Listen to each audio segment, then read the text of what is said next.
What's good, people? It's about that time to randomly relate, reverse rants, no hate. So listen. Now, today is August 17th. Alright? I want you guys to remember something, okay? In fact, every video I did should be out here today, should be uploaded today. Okay, I did the video about Conor Benn versus Eubanks. I did the video about Adrian Broner. Okay. Listen, I told you guys when it came to Hasim Rahman Jr. versus Jake Paul, what did I tell you guys? That this weight situation is going to could wind up being an issue because Hasim Rahman Jr., you got to understand, this guy was 224 pounds. Someone said, "Oh, he was only 211." No, no, I know where you got that from. In his own words, he was way over that, and he had to come down, and the weight bothered him because he said no matter how hard he trained, he just couldn't get down that low. And so he said he spoke to Jake Paul. Now I started to play the audio.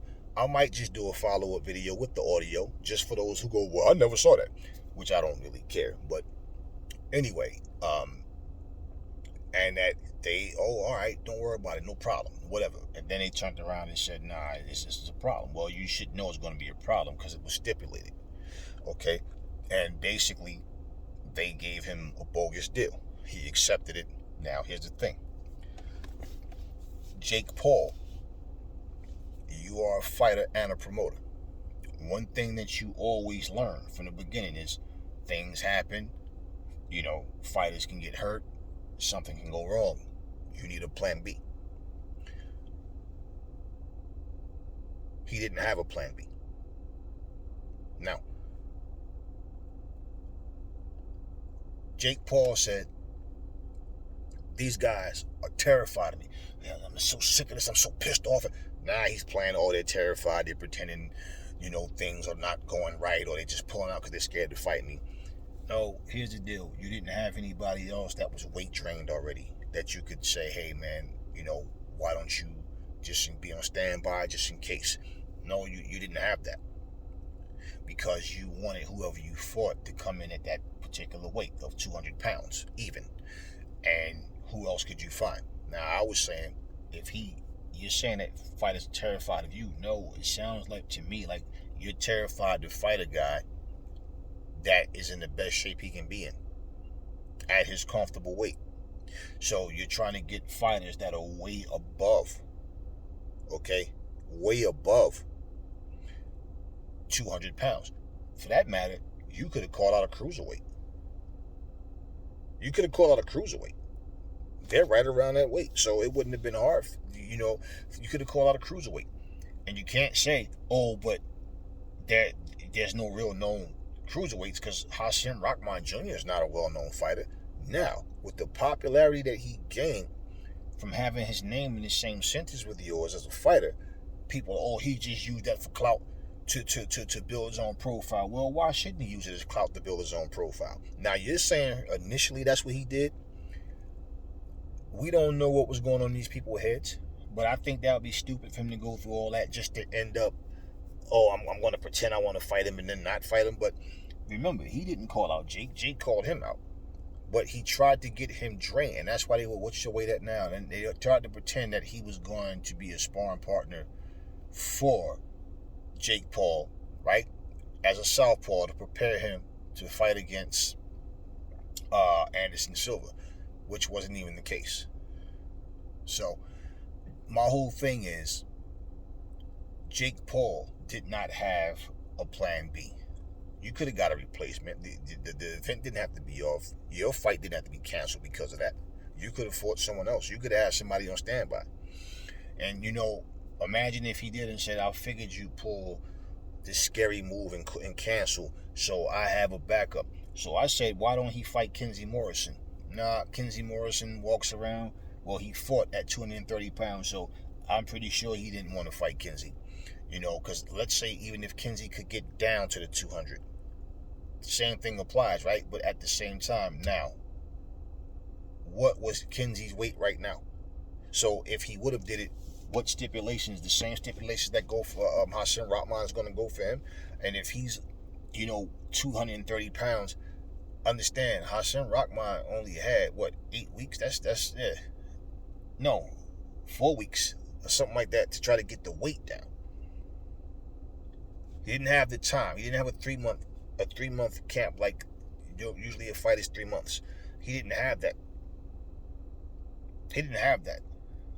So the whole thing with that is people think it's just so easy. Some people have a harder time than others with keeping weight off. When you naturally are bigger than the weight class that you fight at, depending on where you keep your weight. And I told you guys, Hassan Rahman Jr. is lazy. You can see 2 and 3 rounds. By the third round, every fight he has, he looks gassed. He looks super tired, and it's like, wow. It catches up with you at some point, and it caught up with him with Kenzie Morrison. And there's other things, with his lack of skill. So when you're saying, oh, but, Jake tried to pick somebody on his level, no, he tried to pick somebody who basically has more fights than him, but is not as good as him, or makes more mistakes than him, because Hassan Rahman makes a lot of mistakes. And I told you guys, this is not about who I think is going to win. This is about the simple fact that we understand the intent of what Jake was doing. And Hassan Rahman said, nah, I'm not going to go in there drained, then lose because I'm drained, now I can't even make the weight, and I'm only going to get paid $5,000. $5,000 out of what I should, from all the money I should have got paid, because I couldn't make the weight. So for every pound that I'm over, 25% of my purse he's taking. That's a lot of pressure, right? So the whole thing with that is, when somebody call you at the last minute, no, you're not going to be in the tip-top shape.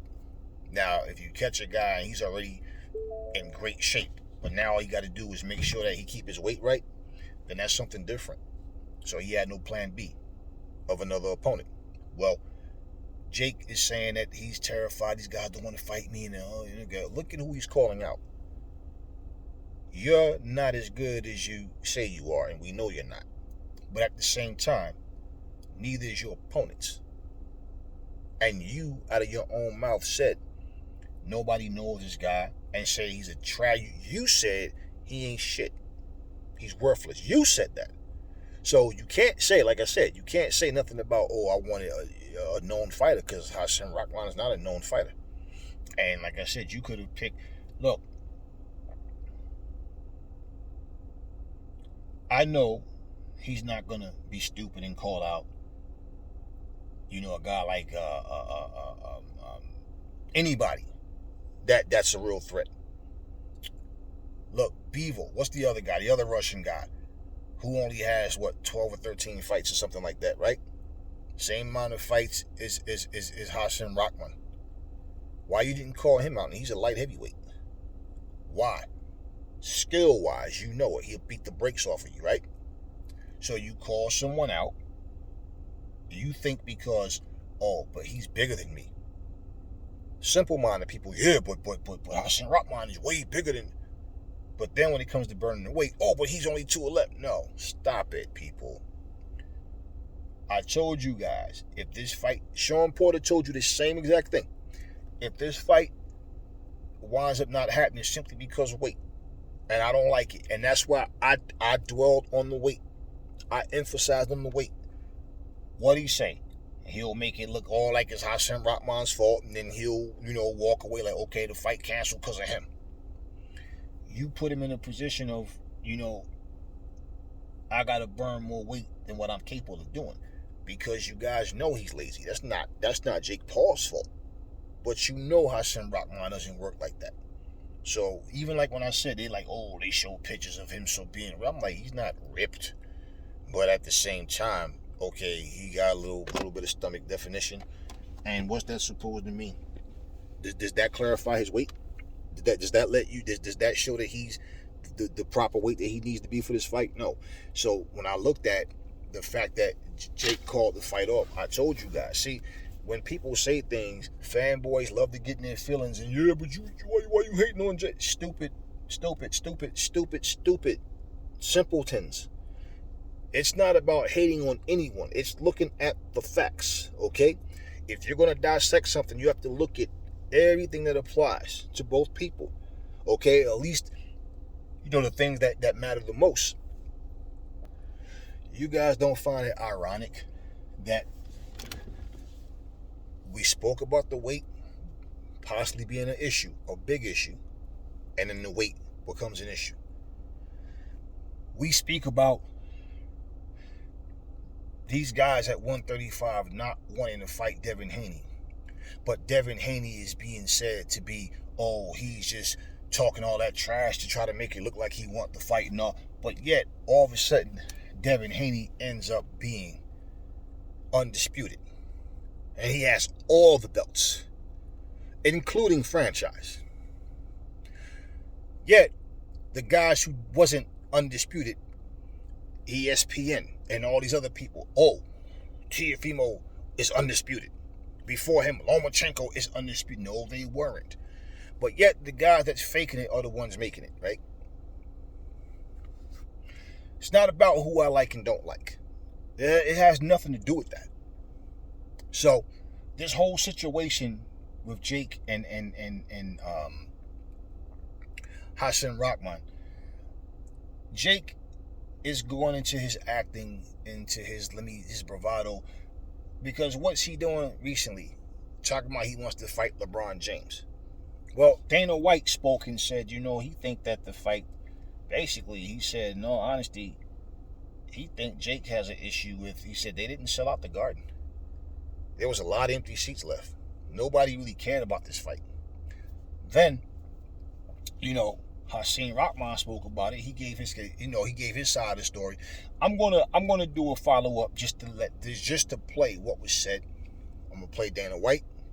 I'm gonna play what Jake said. I'm gonna play what Hassan Rahman said, and basically just cap it off with that, because pretty much it's like you guys got to understand something too. When a fight doesn't sell the way people think it's gonna sell, it becomes okay. You know what? We might need to reschedule this fight. Why was Jake Paul's other fights more intriguing? He's trying to make himself look like he's on the level of a Canelo or Errol Spence, or Anthony Joshua or Terrence Crawford. He's trying to make himself look like he's on that level. And people realize, no, he's not. And I think he lost a lot of respect from people, too, that understood what his antics were in trying to lure Hassan Rahman into this fight and make it an unlevel playing field, but trying to make it seem like he's taking a huge step up against a world-class athlete, which is not the case. And then two, regardless, how do you go from saying you want to make us take a step up and fight this guy that's saying that he ain't shit, nobody knows him, and saying he's not a good fighter, to all of a sudden now you want to fight a basketball player? And people don't see this bravado. So his YouTubers, they follow him on YouTube. They follow what he does. They don't know him from boxing. They know him from YouTube. So now boxing and all the other stuff, wrestling, him and his brother, and this is all a part of it now. But at some point, people lose interest. So who is it that he's going to fight that people are going to want to come out and see him fight? That's what he has to work on next. So,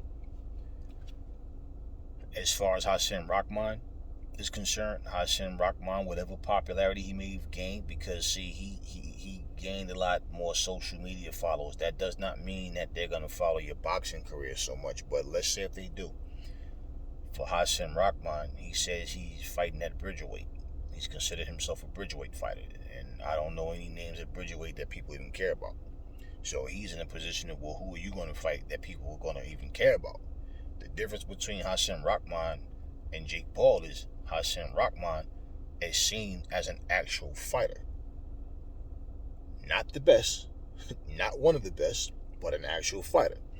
Jake Paul is seen as a YouTuber that calls himself a fighter, that wants to be respected as a fighter, but don't want to fight the best fighters. And his excuse is because he only has 6 fights. Well, talk like you only got 6 fights. Stop comparing this, like trying to make these.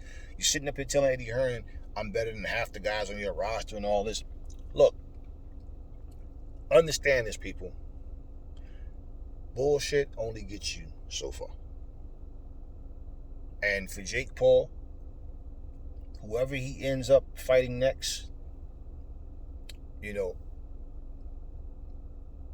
know. Who Hasim Rahman Jr. winds up fighting next, we don't know. But however it goes between the two guys, Jake Paul is going to handpick who he wants because he doesn't want to lose. He doesn't want anything he's built to be harmed by it. So being a promoter will help him to kind of stay in it as well, because why? Well, I'm still making big money. I'm promoting guys. But me, on top of that, I got to talk like I'm bigger than the world, but fight, I don't want to fight other kings. I want to fight peasants. That's his mentality. So, but I want to make it look like these guys that I'm picking are like, yo, he took a risk. People, he got balls. No, well, you're born with 2 balls if you're a guy. That doesn't mean anything. Okay? In terms of you saying he has balls because he's fighting the guy with more experience, oh, stop it, man. Joe Joyce only has 14 fights? And Joe Joyce is this guy's getting ready to fight Joseph Parker. Okay? Look at like I said, the light heavyweight champion, the Russian guy. Not beef with the other guy. I forget his name, but he only has 14 fights. And he's light heavyweight champion. So when you're sitting here talking, you know what's so funny about people, man? They don't seem to understand this. Your talent is not based on people telling you when you're gonna grow and blossom and flourish and all that. It's based on you and what you have. How long you can keep it up is something else as well. But I told you guys, he's trying to drain this guy. And Hasim Rahman said, nah, the hell with that. Nah, I'm trying and I can't get down to 200. It's just not happening. My body's not doing it. And so, okay, nah, fuck it then. I'm not going to go in there and lose just because I'm trying to please everybody and try to make weight that I can't weight. And then I'll end up being drained. And then if I lose the fight, nobody's going to want to hear, oh, he was drained. It's just, now I make Jake look better than what he is. So at the end of the day, even before the weight drain, I told you guys in the video, I think Jake was going to knock him out anyway. Because I just think Hasim Rahman, basically he just makes too many mistakes, and I think Jake was going to play it safe.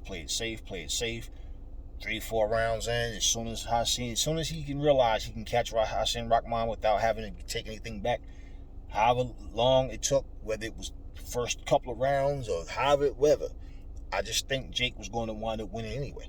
That didn't change. I told you guys, I hope Hasim Rahman beat the brakes off of him just for the sake of the right thing happening, because of the way Jake set him up to pretend I need you to come in and give me some professional work, just to end up, oh, he's not, okay, so he's way over the weight limit. Okay, he hasn't been trained at all. So now, okay, we got him. And then I'm going to off him this fight and then tell him if he says no, that Jake will never fight you ever. If you turn this down, you'll never get this opportunity again. That was some sucker shit. So,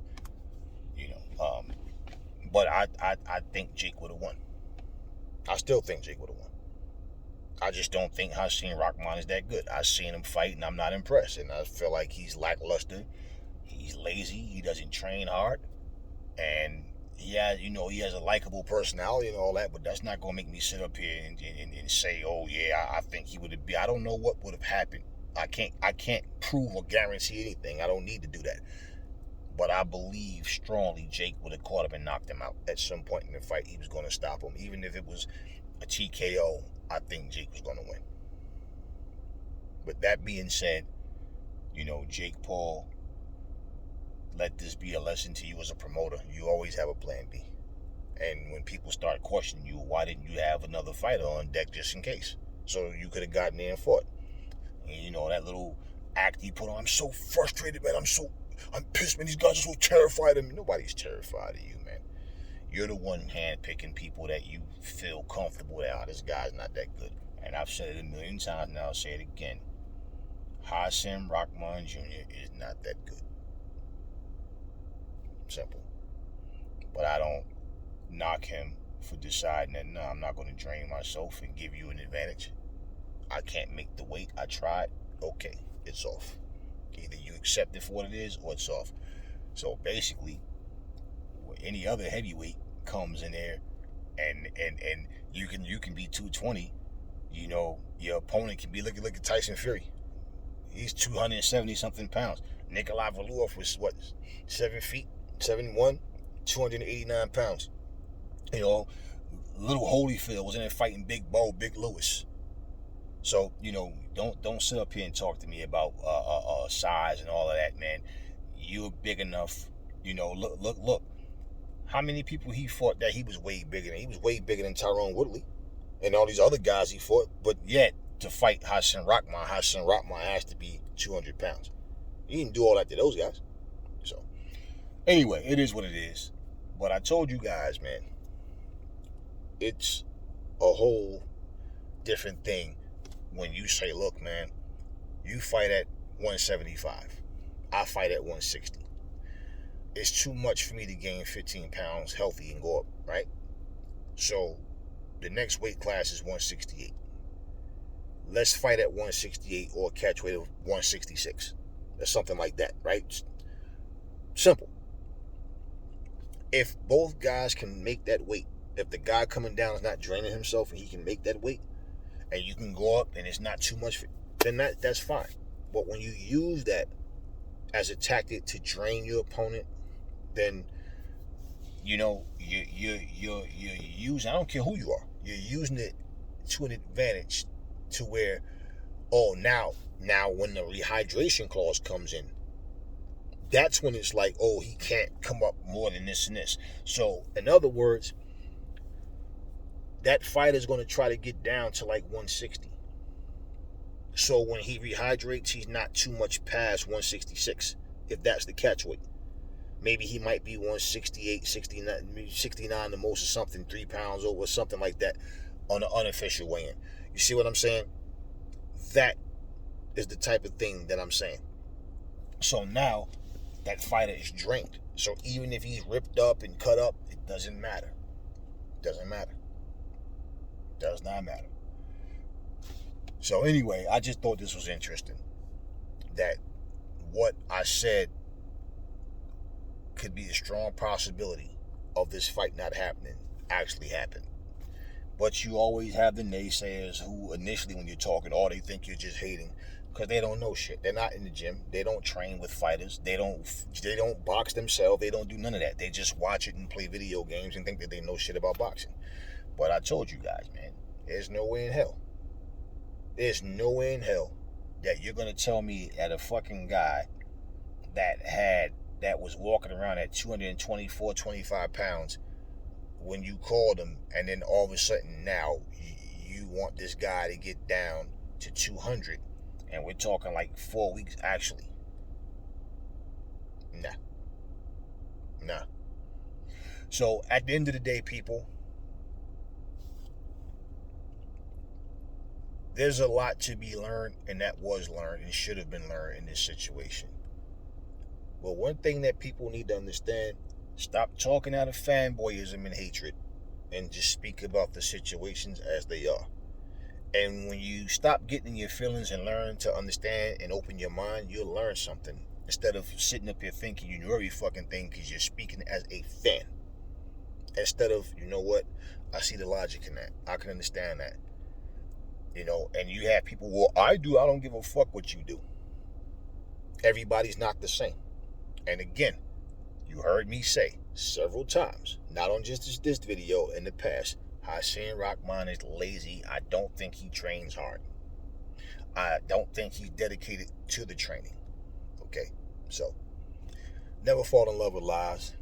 Remember, the truth brings hate out of people, and I will catch y'all in the next video.